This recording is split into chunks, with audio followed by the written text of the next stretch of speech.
बहुत बहुत स्वागत है आप सभी का आज के इस खास वीडियो में। और आज के इस खास वीडियो में हम चर्चा करेंगे बिहार में डीएलएड में एडमिशन करवा रहे छात्रों के संबंध में। जितने भी छात्र डीएलएड में एडमिशन करवा चुके हैं प्रथम नामांकन सूची से, इसके बाद आपका 2 तारीख को द्वितीय नामांकन सूची जारी की जाएगी। तो वेटिंग लिस्ट में जितने भी कैंडिडेट हैं जो अपनी बारी का इंतजार कर रहे हैं, तो आप सभी के लिए आज के इस वीडियो में एक महत्वपूर्ण जानकारी की हम चर्चा करेंगे। और ये जानकारी जो है वो आपके डीएलएड से संबंधित है। ठीक है, आप लोगों के मन में बहुत उत्सुकता होगी कि डीएलएड है क्या, आजकल क्यों ये बहुत ही ज़्यादा डिमांडेड कोर्स है। ठीक है, और जैसे कि आप लोगों ने भी जानकारी प्राप्त की होगी 2-3 दिन पहले सुप्रीम कोर्ट का एक बार फिर से वर्डिक्ट आया है। एनआईओएस से जो डीएलएड जिन कैंडिडेट्स ने किया है उनकी मान्यता रद्द कर दी गई है। अब आने वाले समय में जितनी भी शिक्षक भर्ती परीक्षाएं होंगी, शिक्षक भर्ती आयोजन जब भी होगा तो उसमें एनआईओ से जिन्होंने डीएलएड किया है उन्हें शामिल नहीं किया जाएगा।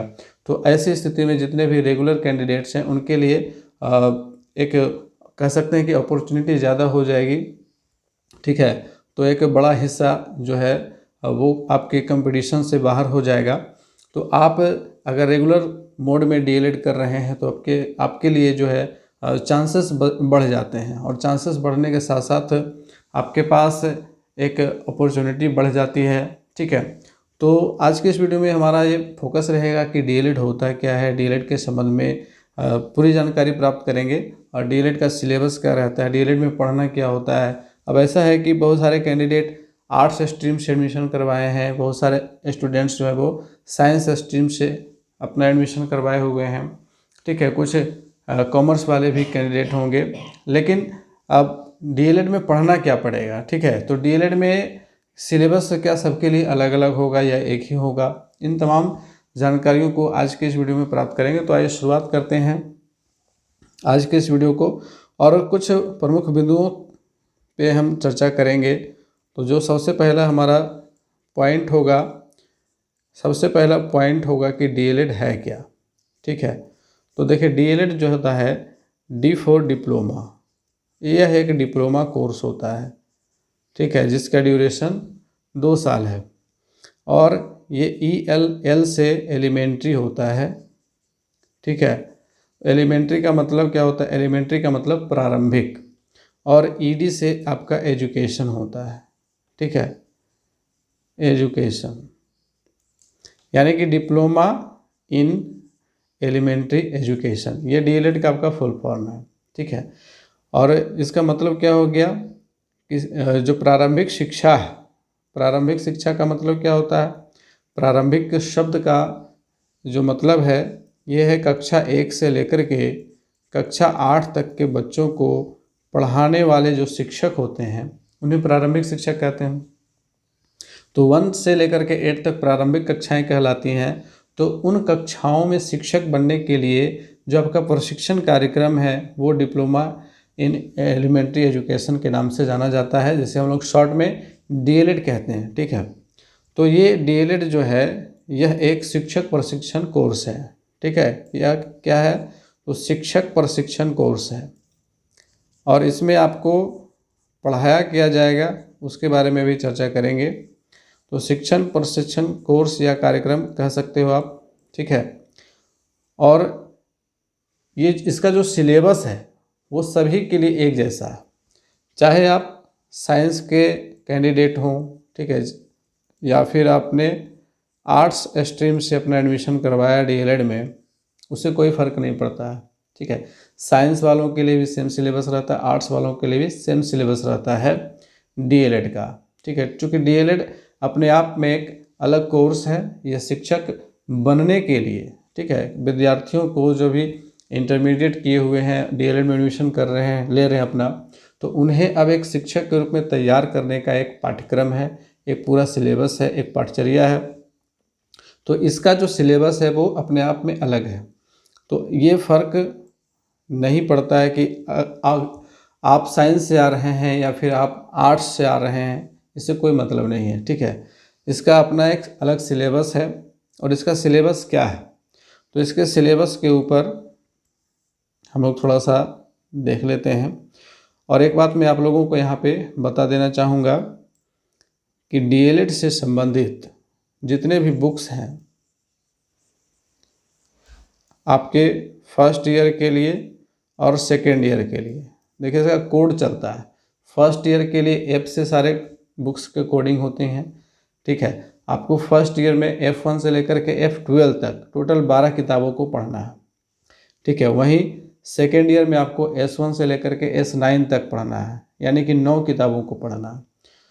और ये सारी किताबें SCERT बिहार के ऑफिशियल वेबसाइट के ऊपर दी गई हैं। आप वहाँ जाइए और सिंपली सारी किताबों को डाउनलोड कर लीजिए, ठीक है। और ये सारा जो है आप कह सकते हैं जो आपका सिलेबस है जो SCERT ने तैयार किया है वो सारा ओरिजिनल बुक है। और इन किताबों को पढ़ने के अलावा आपको अन्य किसी भी किताब की पढ़ने की ज़रूरत नहीं रहेगी, ठीक है। यदि आप इन सभी किताबों को पढ़ लेते हो अच्छे तरीके से, और बहुत सारे क्लासेस भी हमारे चैनल पे आपको अवेलेबल मिल जाएंगे, ठीक है। अमूमन जो है F1 से लेकर के F7 तक के कुछ क्लासेस आपको मिल जाएंगे, तो वहाँ से भी आप एक देख सकते हैं कि किस प्रकार से सिलेबस को आपको पढ़ना है, ठीक है। आपको पॉइंट आउट कैसे कैसे बिंदुओं को, जो महत्वपूर्ण बिंदुएं किताबों में दी गई हैं, वहाँ से कैसे आपको तैयार करने हैं वो आपको क्लासेस से समझ में आ जाएंगे, ठीक है। और ये जो सिलेबस आपका है ये भी आपके वेबसाइट के ऊपर SCERT के वेबसाइट के ऊपर दिया हुआ है। आप सिंपली जो है गूगल क्रोम में जाइएगा, SCERT बिहार लिखिएगा, SCERT बिहार का ऑफिशियल वेबसाइट का जो लिंक आएगा उस पर क्लिक कीजिएगा। SCERT के वेबसाइट पे जाइएगा, वहाँ पे आपको ई कंटेंट या ई बुक करके एक वहाँ पर इंटरफेस है। वहाँ पर जाने के बाद आपको DLED का ऑप्शन मिलेगा। DLED के ऑप्शन में जब आप जाइएगा तो वहाँ पे सारी किताबें मिल जाएंगी, ठीक है। और वहीं से आप सारी किताबों को डाउनलोड कर लीजिए, ठीक है। और प्रिंट आउट करवाने की आवश्यकता नहीं है, क्योंकि प्रिंट आउट अगर आप करवाइएगा तो फिर बहुत ज़्यादा खर्च भी पड़ जाएगा, क्योंकि F1 से लेकर के F12 तक किताबें हैं। अगर ये किताबें प्रिंटेड मार्केट में आ गई होंगी तो आप वहाँ से मंगवा सकते हैं, ठीक है। तो आपको थोड़ा सा पता कर लेना है मार्केट में कि क्या ये किताबें आई हैं या फिर नहीं आई हैं। अगर नहीं आई हैं तो PDF डाउनलोड करके आप उसको पढ़िए, वो आपके लिए इनफ है, ठीक है। बाकी एग्ज़ाम के प्रिपरेशन के लिए आप कुछ गाइड वगैरह ले सकते हो, ठीक है। वहाँ से आप एग्ज़ाम का प्रिपेयर कर सकते हो। फिलहाल हम लोग यहाँ सिलेबस के ऊपर चर्चा करेंगे। और सिलेबस, ये नया वाला सिलेबस है, पुराना वाला सिलेबस जो हम लोगों ने पढ़ा था उसमें चेंजिंग हो गया, ये नया सिलेबस है। और ये नया जो सिलेबस है उसमें F1 से लेकर के F12 तक आप देख सकते हैं। यहाँ पर फर्स्ट ईयर का ये जो सिलेबस है F1 से लेकर के F12 तक, ये टोटल 12 चैप्टर्स हैं, 12 किताबें आप कह सकते हैं, 12 अलग अलग किताबें हैं, ठीक है। और इन्हें आपको पढ़ना है, इन 12 किताबों को आपको पढ़ना है और इन्हीं से आपके एग्जामिनेशंस में सवाल पूछे जाएंगे, ठीक है। इसके साथ साथ आपका फर्स्ट ईयर में ACP होता है। ACP का मतलब होता है स्कूल एक्सपीरियंस प्रोग्राम, विद्यालय अनुभव कार्यक्रम हिंदी में इसको कहा जाता है। यह आपको 4 सप्ताह के लिए करवाया जाता है। आप किसी भी जो वहाँ आपके डाइट, जहाँ भी आपका एडमिशन हुआ है वहाँ के नज़दीकी विद्यालय से आप टैग किया जाता है। अब वहाँ के अभ्यर्थियों को, जितने भी छात्र नामांकन लेते हैं उनको टैग किया जाता है अलग अलग विद्यालय से।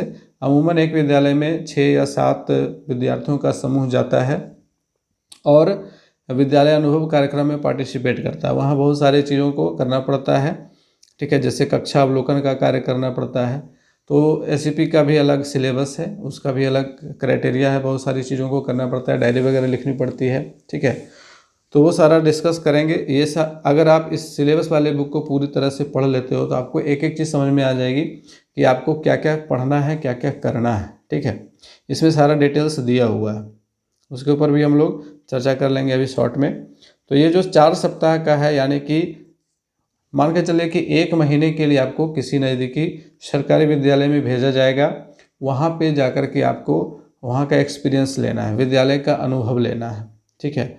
इसके बाद जब आप सेकेंड ईयर में चले जाइएगा तो सेकेंड ईयर में S1 से लेकर के S9 तक आपको टोटल 9 किताबों को पढ़ना है, ठीक है।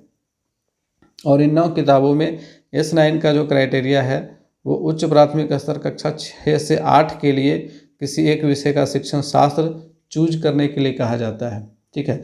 DLED का ये उद्देश्य है कि आप 1 to 5 के भी टीचर बन सकते हैं और 6 to 8 के भी टीचर बन सकते हैं, ठीक है। PRT भी बन सकते हैं और TGT भी बन सकते हैं। TGT के लिए शर्त यह है कि आपके पास ग्रेजुएशन की भी डिग्री होनी चाहिए। अगर आप अभी इंटरमीडिएट के जस्ट बाद DLED में आए हुए हैं तो फिर आप केवल PRT बन सकते हैं।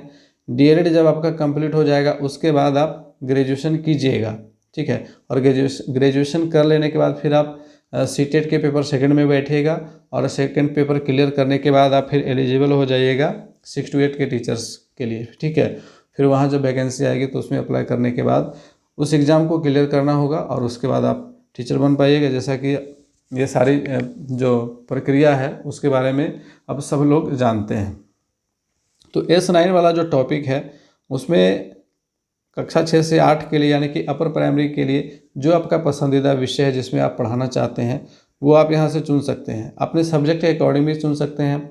मान लीजिए कि किसी स्टूडेंट ने ग्रेजुएशन किया हुआ है, ठीक है, और उसका ग्रेजुएशन अगर आर्ट्स से है तो उसको सोशल साइंस चुन लेना चाहिए। अगर किसी ने हिंदी से ऑनर्स किया है तो उसको हिंदी चुन लेना चाहिए। अगर किसी ने इंग्लिश लिटरेचर से ऑनर्स किया है तो उसको इंग्लिश चुनना चाहिए, ठीक है। तो अपने ग्रेजुएशन के सब्जेक्ट के अकॉर्डिंग चुनना चाहिए, उसमें कोई कन्फ्यूजन नहीं होनी चाहिए। इसके बाद आपका सेकेंड ईयर जो होता है उसमें आपको SCP के लिए फिर भेजा जाता है और ये 16 सप्ताह के लिए भेजा जाता है, ठीक है। 16 सप्ताह यानी कि 4 महीने के लिए आपको भेजा जाता है। किसी नज़दीकी सरकारी विद्यालय में आपको भेजा जाएगा और वहाँ पे आप इंटर्नशिप का कार्य कीजिएगा। इस दौरान आपको लेसन प्लान बनाने होते हैं, आपको वहाँ जा कर के क्लासेस लेने होते हैं सरकारी विद्यालय के बच्चों का, ठीक है। तो बहुत सारा क्रियाकलाप वहाँ भी करना होता है। तो इसके बारे में सारी जानकारी जो है वो आपके सिलेबस में दिया हुआ है।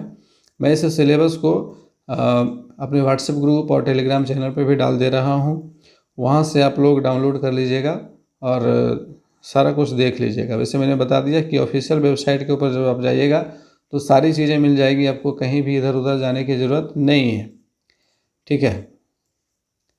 तो सारी जानकारी इस सिलेबस में मौजूद है, दी गई है।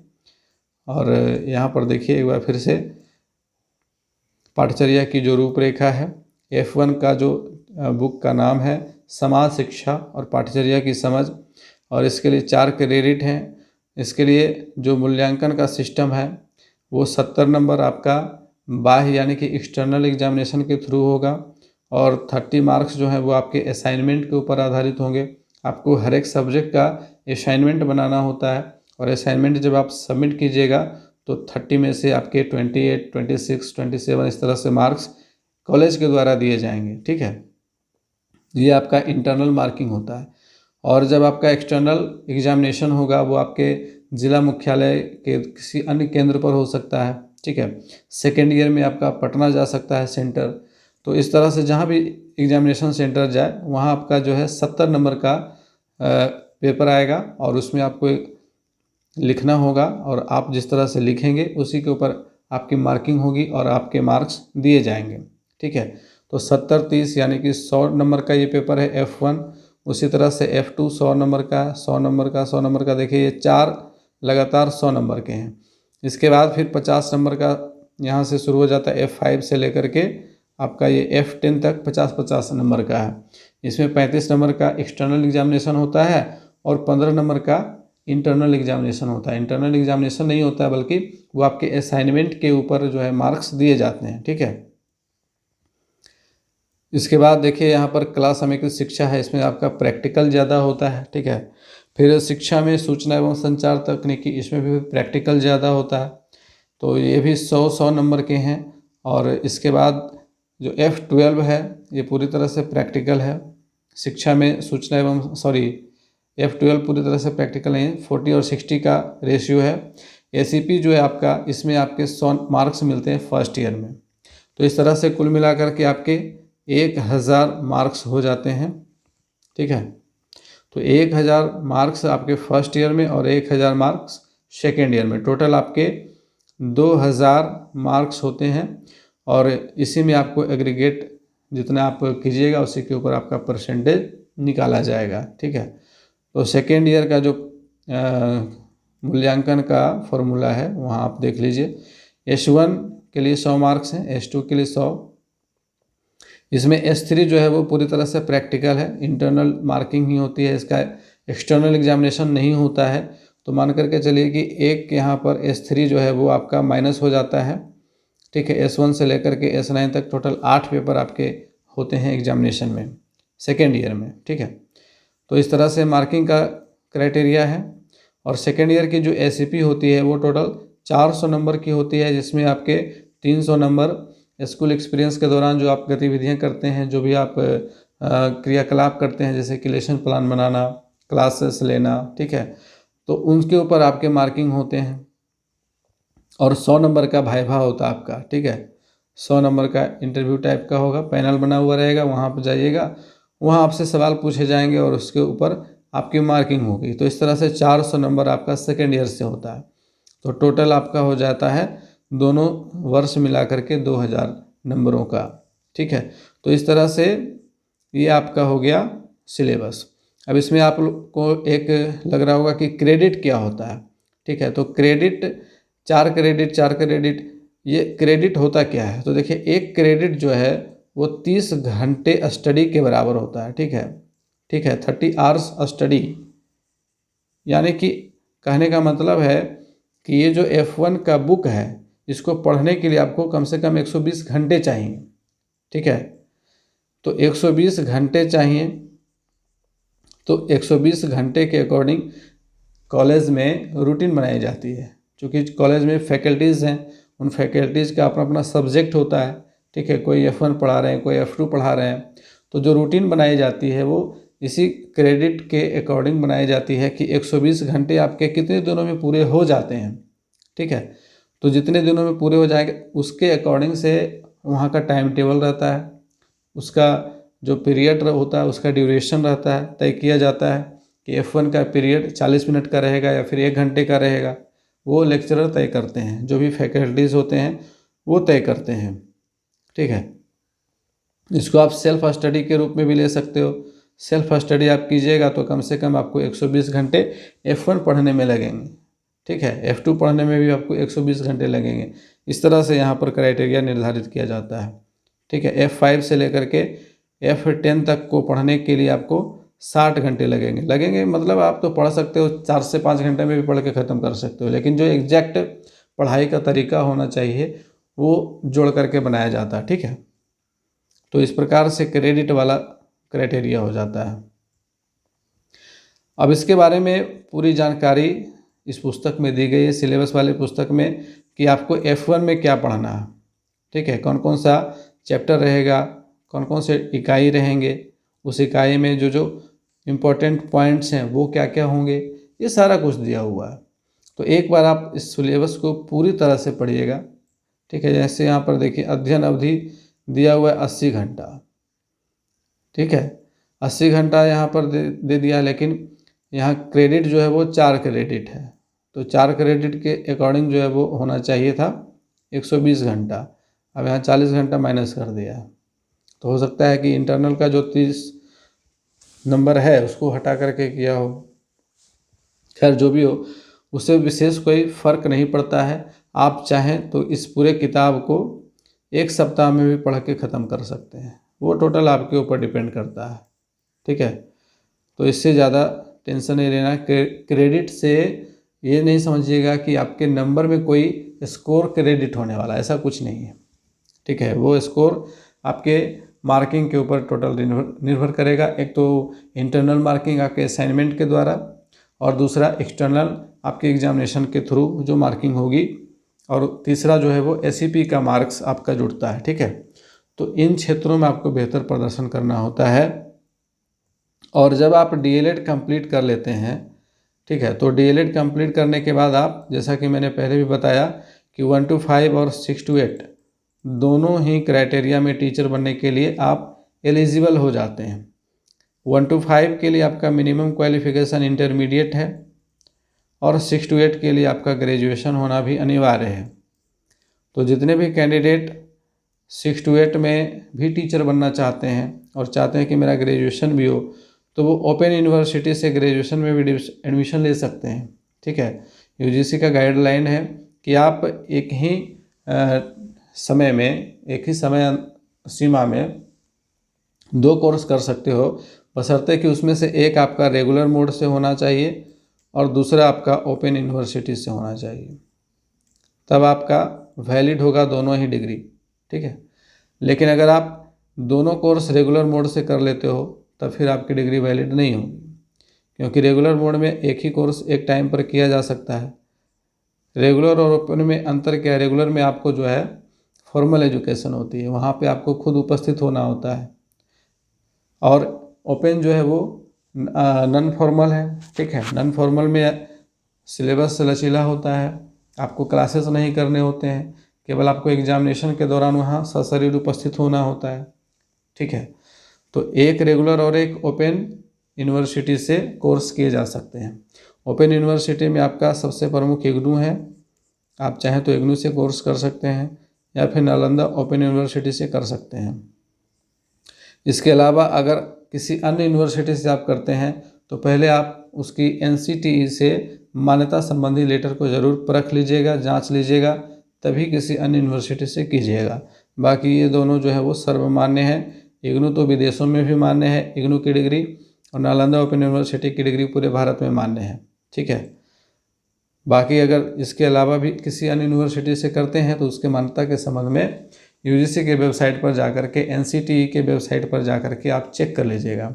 ठीक है, UGC ने बहुत सारे फेक यूनिवर्सिटीज़ का लिस्ट भी जारी किया हुआ है।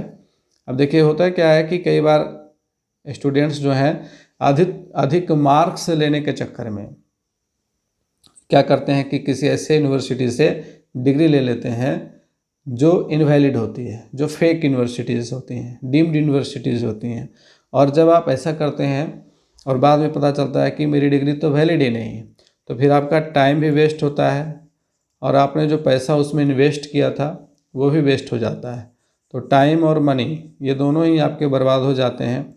तो ऐसा ना हो, इसके लिए आप ज़रूरी है कि आप जिस भी यूनिवर्सिटी से, जिस भी कॉलेज से आप अगर कोई और कोर्स करना चाह रहे हैं तो उसके संबंध में उसकी मान्यता ज़रूर देख लीजिएगा। ठीक है, बाकी मैंने जैसा कि कहा इग्नू और नालंदा ओपन यूनिवर्सिटी की मान्यता ये प्रमाणित है, इसके बारे में कहीं भी पता करने की आवश्यकता है नहीं, आप आराम से कर सकते हैं, कोई दिक्कत नहीं होगी। ध्यान केवल ये रखना है जैसे कि आपने रेगुलर में एडमिशन करवाया हुआ है और ओपन में भी आपने एडमिशन करवाया हुआ है। रेगुलर का जो एग्ज़ामिनेशन है, एग्ज़ाम डेट है, और ओपन का एग्ज़ाम डेट अगर यहाँ पर टैली कर जा रहा है तब फिर आपको दिक्कत होगी, आप किसी एक ही एग्ज़ाम को दे पाइएगा। तो वैसे में आप प्रीफर कीजिएगा आप रेगुलर वाला एग्ज़ाम दीजिएगा, ओपन वाला छोड़ दीजिएगा।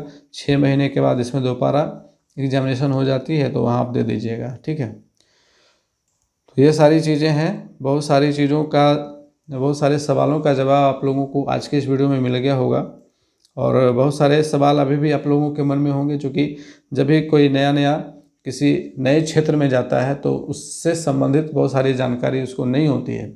और जितने भी कैंडिडेट हैं जो बिल्कुल नए DLED में आए हैं, पहले का एक्सपीरियंस बहुत ही कम है, जो कैंडिडेट खास करके जिन्होंने केवल इंटरमीडिएट किया हुआ है और वो डायरेक्ट DLED में आ रहे हैं, तो ऑब्वियस है कि उनके पास एक्सपीरियंस कम है, बहुत सारे टेक्निकल चीज़ों की जानकारी कम है। तो आपके मन में जितने भी तरह के सवाल उठते हों तो आप हमें कमेंट करके ज़रूर सवालों को पूछिए। व्हाट्सएप ग्रुप से जुड़िए, टेलीग्राम चैनल से जुड़िए, वहाँ पे महत्वपूर्ण जानकारियों को समय समय पर प्रोवाइड करवाया जाता है। तो मिलेंगे फिर से नेक्स्ट वीडियो में, तब तक के लिए गुड बाय, टेक केयर।